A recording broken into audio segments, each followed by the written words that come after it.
বর্তমান সরকারের নির্বাচনী অঙ্গীকার বাস্তবায়নে চাঁদপুরে উদ্বোধন করা হয়েছে বৃক্ষরোপণ কর্মসূচি। আজ সকালে কর্মসূচি উদ্বোধন করেন চাঁদপুর জেলা বিএনপির সভাপতি ও চাঁদপুর ৩ আসনের সংসদ সদস্য শেখ ফরিদ আহমেদ মানিক। এই কর্মসূচির মাধ্যমে সড়ক বিভাগের উদ্যোগে ৫ বছরের ২৫ কোটি বৃক্ষরোপণ করা হবে।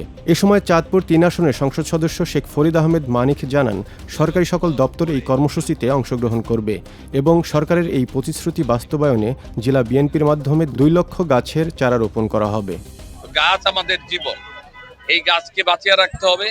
আমি এবং আপনারা সবাই মিলে, শুধু প্রশাসনকে বা দপ্তরকে বললেই হবে না, আমি এবং আপনারা সবাই মিলে আজকের এই যে তরুণ সমাজ যারা এখানে উপস্থিত আছে, স্কুলের ছাত্রছাত্রীরা, সবাই মিলে আমরা এই গাছকে বাঁচিয়ে রাখবো এবং আমরা সবাই মিলে প্রত্যেকের বাড়িতে বাড়িতে আমরা এই গাছ রোপণ করব এই সময়ের মধ্যে, এই ৫ বছরের মধ্যে।